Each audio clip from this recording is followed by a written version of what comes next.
But anyways, thank you so much for joining me today for this training on restoring vitality, reclaiming the energy of aliveness in caregiving. So this is not going to be very long at all. I've only got about 10 slides. Um, and it's not so much education as it is maybe just permission or an invitation or a reminder to all of you that caregiving has its challenges, of course. There are a lot of different directions you're being pulled in at the same time, but sustainability in caregiving really does center on how you care for yourself. Okay. And I'm not just talking about, the fun things, the little indulgences.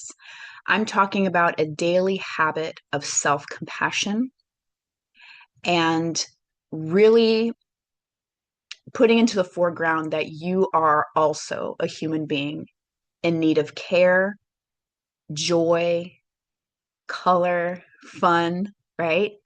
You can be productive and still deserve rest, beauty, and silliness, right?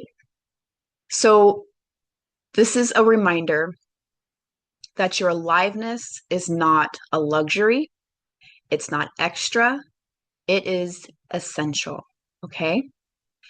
So, before I get into it too deeply, if you are interested in participating in our post survey, which is just a few questions that allow you to give your feedback on this presentation and also some ideas for future presentations, put your email in the chat and I will send you that probably today. But since I'm working from home, I'm not sure what kind of access I have. So if I don't send it to you today, I'll send it to you Monday morning. Okay. So a lot of caregivers move through the day kind of in this state of constant depletion, right? Many of you have been doing this for years. Many of you have a job outside of the home as well. Many of you are kind of part of that sandwich generation where you're caring for maybe older parents and also raising children in the same home. And so you're no stranger to the idea of depletion, right? You know how to give, you know how to help, you know how to endure. But sometimes I think we forget that we're allowed to feel alive in the process, right? So I don't want to add anything extra to your plate today. I don't want to give you, a 10-step program on how to restore vitality in your life because that's just another thing on your to-do list, right? This is going to be about restoring something that's sacred to you, right? Joy, play, creativity, beauty. These are vital forces because they nourish your nervous system and your spirit. Okay. When we talk about caregiver burnout, we're really talking about nervous system depletion. Okay. Because you're constantly in the state of cognitive engagement, right? You're always thinking 10 steps ahead. Probably a lot of you are thinking 10 steps in the past as well, because that's just how our brains work. And we become depleted very, very quickly in that environment. So, this is going to be a gentle return to the self, okay? Because you are still you. Just because you're a caregiver doesn't mean you are not also a human being that needs what all human beings need, and that is restoration, joy to the nervous system. So, what is vitality in this context? Vitality isn't just physical energy, okay? It's about feeling alive in your own life.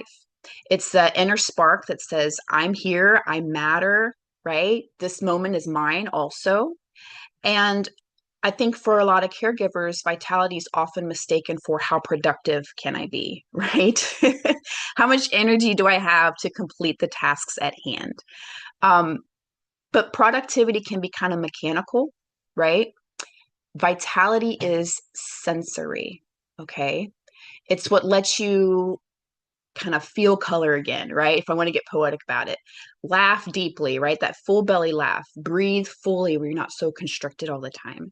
And so when we talk about vitality or restoring vitality, we're not aiming for this idea of boundless energy because that's just not going to be a thing, right? We're reaching for presence, right, in your own life, for meaning, for that quiet joy that says, I'm more than what I do for everybody else, right? So this is an opportunity for you to really think about, how can I feel more alive and not just useful? Okay.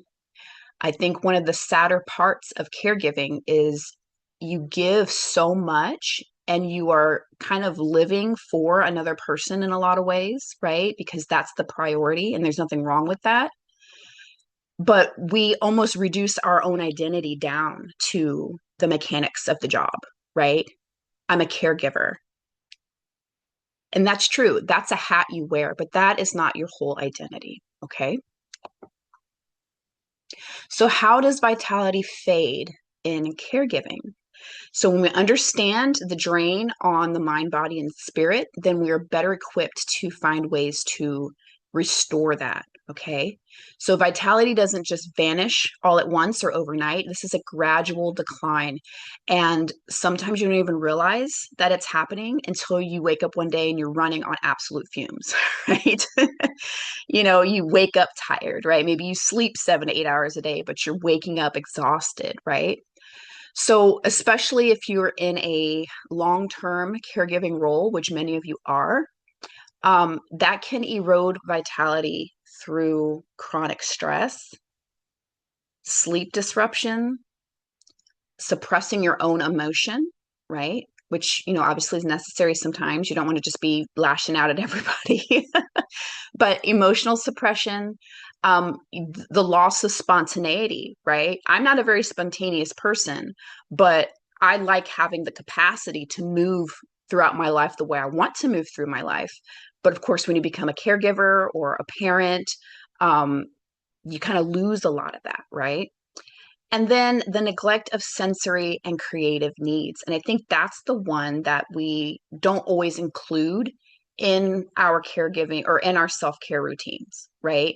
We as human beings, we flourish around beauty and creativity. And I'm not saying you have to be, a top seller on Etsy kind of creativity, or you don't have to be, Michelangelo, but just things that bring you joy because they're fun and they're pretty and they make the room feel good, right?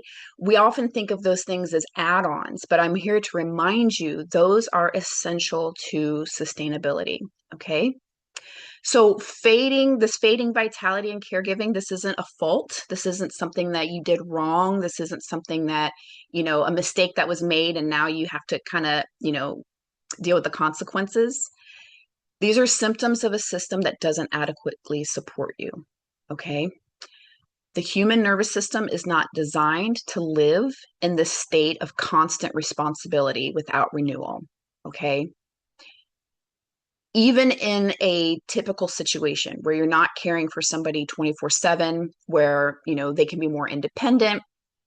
If you think about like raising typical children and they had kind of go through that process and move out, right? Even under the most predictable of circumstances, um, caregiving can be a drain on the system, right? But there are often times where you can kind of replenish yourself in those typical spaces.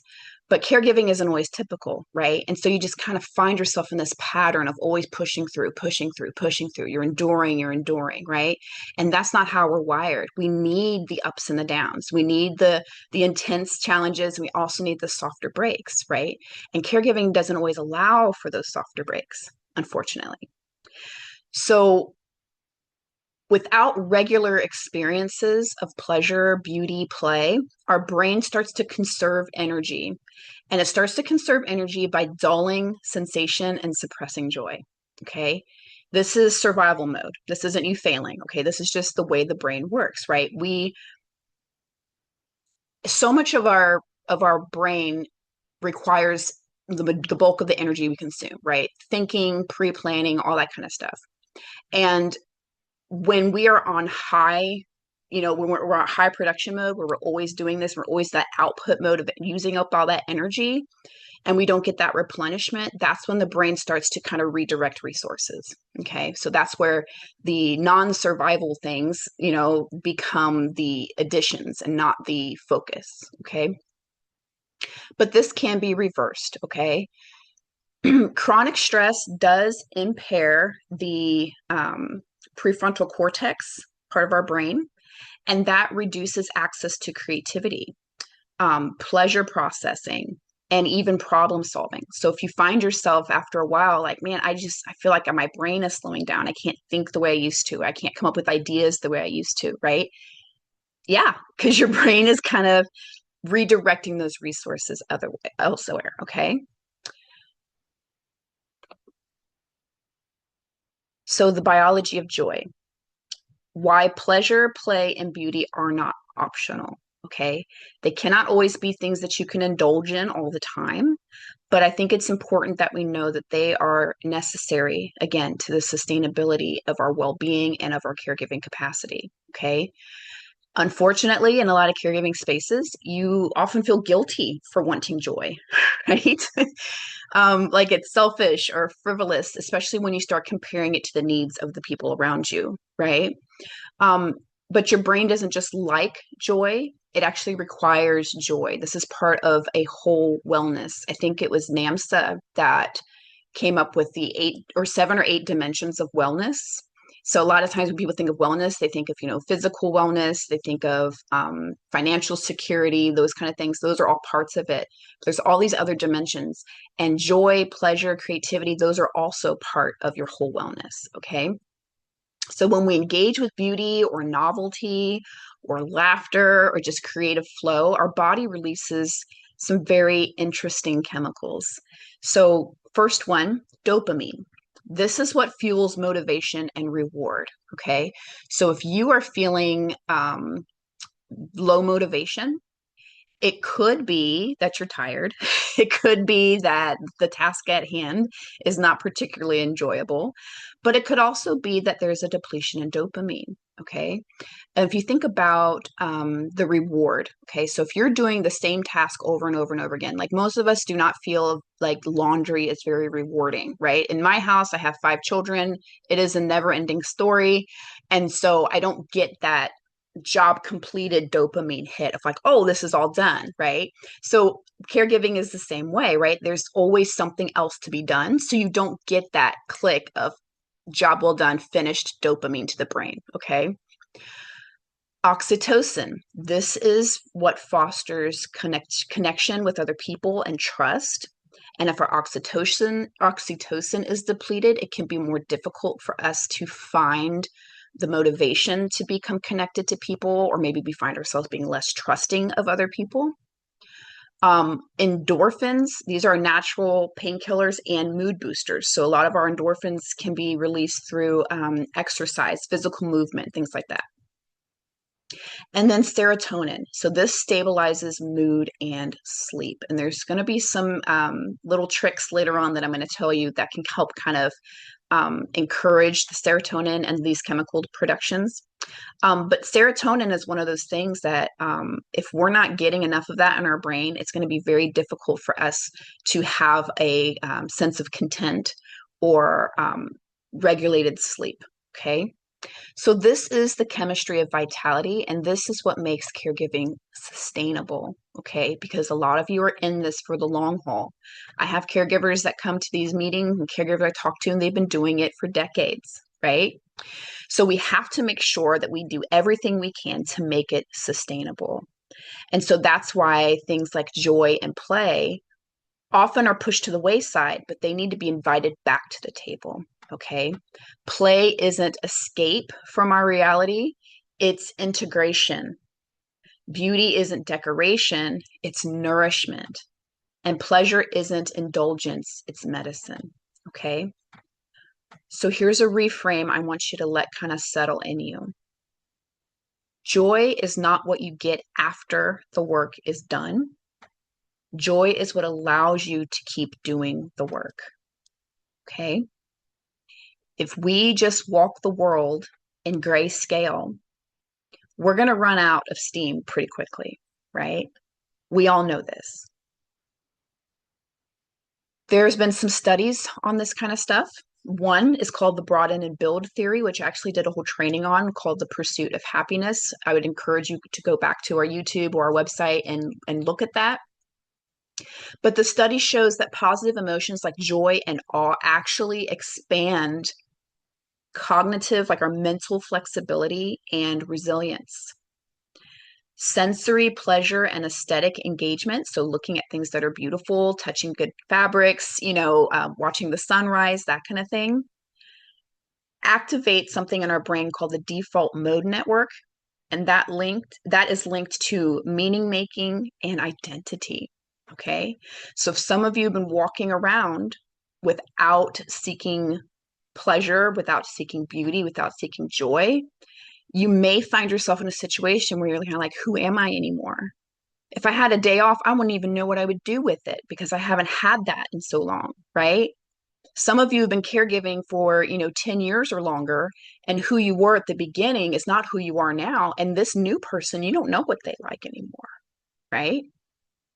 So this is an invitation again to figure that out, get curious, okay? So how do we do this? We don't need hours or perfect conditions, okay? I am not here to sell you a big program to reinstate vitality into your life in 30 days, okay? I want to give you meaningful, practical tips that are based in neuroscience, okay? So, vitality lives in small, intentional moments. So, some micro practices. These are things you can do today. These are things you can do if you only have 15 minutes, okay? Step outside for 5 minutes. Okay, this is a very simple trick. Okay, we as human beings actually photosynthesize like plants do, right? We absorb the light. It gives us vitamin D, which boosts our mood. Okay, letting the light touch our face, feeling the wind, listening to nature sounds if they're available, feeling our feet in the grass. All of these simple sensory things are beautiful rejuvenators of those chemicals we talked about before, right? Things that really help the brain kind of relax and settle. Okay. Create something small. Okay. Some people say, well, I'm not an artist. I'm not good at art. And I think that's one of the greatest tragedies of our species is that we have taken natural human traits like singing and drawing and dancing, and we have turned them into a skill that has to be monetized in some way, right? Not just something humans do, right? Like the birds sing, they're not worried about how they sound, they're just doing it because that's what birds do. The same is true for humans and our creativity, okay? So you can just doodle something, hum a song, maybe arrange things by color, okay? Cook something new, right? It doesn't have to be good, it just has to be yours, okay? Noticing one beautiful thing a day, okay? A pattern in the leaves, somebody's laughter, the way the light hits, a light catcher or something like that in your house, even just bringing flowers into your home, right? I know for me, if I have flowers in my home, just because, doesn't have to be a special occasion, just because they're pretty. Every time I walk past them, I'm like, "Aw," right? That's pretty. So don't lose the power, the potency of beauty in your space. Okay. Laughter. So even if you're just scrolling and on social media and you hit a little meme gold mine and there's some funny stuff going on in there, that's good for you, right? Laughter restores perspective, right? Humor is not something that we kind of sprinkle on for funsies, right? It's a core trait of who we of a human being, right? We have the capacity to experience humor. Let's not neglect that. Moving with intention. So I love this one. Again, the dancing thing, people are like, well, I'm not a good dancer. Okay, most of us aren't. Okay, but most of us aren't trying to make our money that way. Most of us aren't performing. Okay, moving your body is a right you have as a human being. It doesn't matter if you don't know the beat, it doesn't matter if you look awkward.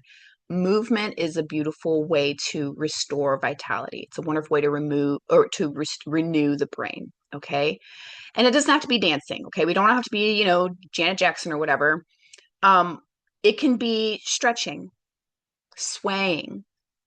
We're just doing it intentionally, okay? Because movement tells the brain, hey, it tells the system we're not stuck. Okay, we're moving. And you can also get those endorphins, right, by doing those kind of things. Next one is touch with presence. Okay, a lot of these practices are about being in the present moment. Okay, not in the future, not in the past. So even just something like putting on lotion, but just being very intentional when you do it, right? Feel the sensation, actually process the information that your skin is getting by putting on lotion. If you drink coffee or tea, right? Hold the mug, feel the warmth, smell the smells, taste the tastes, okay? Your senses bring you into the present moment.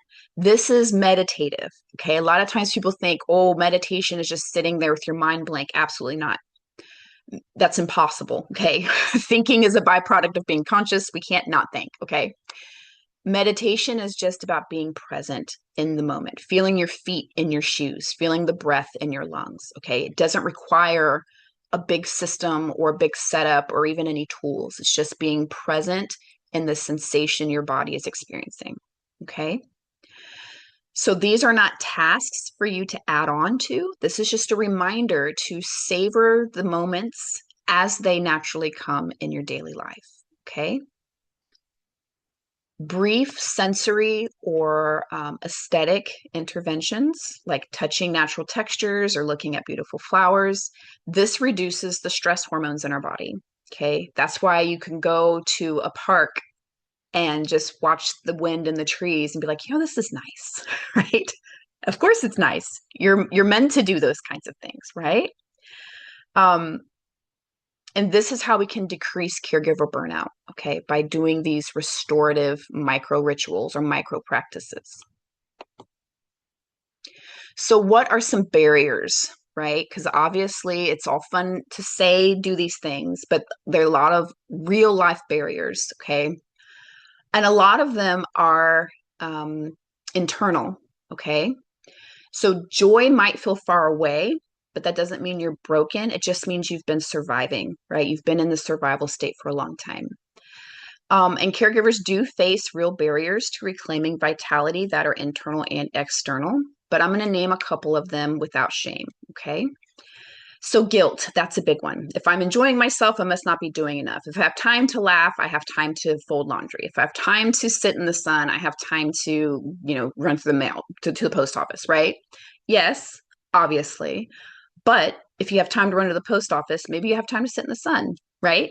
You can kind of reverse a little bit. We don't have to feel guilty, okay, for doing the things that we need to do to restore our well being, okay? Time scarcity, right? I don't have a second to breathe, much less play, okay? Fatigue, I'm too tired to think about what I even want. Hypervigilance, so that's where you're always kind of on alert, looking around for potential dangers or potential needs that haven't been met. And you say, I have to stay alert in case something goes wrong. I can't relax because I have to stay engaged just in case, right? Another one, maybe there are cultural or religious narratives that kind of go against pleasure or rest, right? They teach us that denying the self is noble, or that rest is lazy, or that pleasure is selfish. Okay. And then again, like we talked about previously, loss of identity. I don't even know who I am outside of this role anymore. So how can I seek joy if I don't even know who is wanting the joy, right? So these are again survival adaptations. Chronic stress means that your body is reading the signal of being under constant threat. And so your brain is in active survival mode all the time. Okay. And that's why these adaptations happen. Okay. So they deserve compassion, though, right? Not condemnation. So when we name the blocks without judgment, we open the door to choosing something new, right? Caregiver guilt and being engulfed in that role, studies show, are associated with decreased self-care and the risk of depression. Okay, probably preaching to the choir. Um, and moral distress is also common in caregiving, especially when doing for others means that you have to deny your own needs, right? If I'm taking care of myself, I'm not taking care of them. right? That's the script. If I'm doing for myself, I'm taking away from my loved one. And if you've been on any of my trainings before, you know that I say caregiving or caring for you is caring for them. Okay. Because if you're depleted and if you can't do what you need to do, what does that look like for your loved one? Not good, right? So you have to put some of these practices into place. Okay. Maybe not these exact ones, but something that works for you. So, how do we soften these barriers, right? How do we soften the blocks that we feel are preventing us from really going for this kind of mindset? So, we don't want to push through the barriers, right? We want to kind of tend to them, okay? So, reframing is beautiful, okay? It's not necessarily changing our reality, it's changing how we interpret that reality, okay? So, just telling yourself joy doesn't mean I'm not doing enough, it means I'm human, right? And you're honoring that. When you honor that truth, it helps keep you resilient. A moment is enough. Vitality does not ask you for hours, it just asks for intentional moments of awareness. Okay. Intentional moments towards pleasurable things. Fatigue isn't failure. Okay. A lot of us, especially if you've been doing it for a while, your energy level in the beginning was probably not what it is today because the demands were probably not as much as they are today, right? As children get older, as the gaps in the system present themselves, as dementia progresses or what have you, our roles shift and they become more demanding. And so when we're fatigued or we're tired, we're like, oh, why can't I do this? Why can't I just push through this? Right? Because your body is signaling to you that you haven't allowed yourself these little restorations, right? And so now you're kind of burnt out. And so when you feel fatigued, let this be a reframe. Your body is signaling that you are worthy of rest, not proving that you're weak. Okay. The next reframe, play isn't frivolous. Okay. This is how our nervous system returns to safety and creativity. Okay. You're not just what you give, you are a whole person worthy of expression, sensation, and selfhood. Okay. So every time you choose beauty or joy or softness, you're also modeling to those around you what's allowed, right? And so just by leading by example, like rest is okay, joy is okay, pleasure is okay. And that's how we kind of let vitality back into the whole household. And sometimes the softest thing you can do for yourself is to let one breath be yours. Just going to take a beat, right? One pleasure, one laugh, one unhurried moment. Okay, that's enough. It doesn't have to be a big routine. Okay. Self-compassion practices, when they study them in caregiving, it has been shown to reduce caregiver stress and increase life satisfaction. Okay. So when you're experiencing a hard moment, instead of shaming yourself for struggling, give yourself some compassion. Of course, this is hard. I'm depleted, right? Um, I don't ever get a break, right? So we want to replace shame with self-compassion.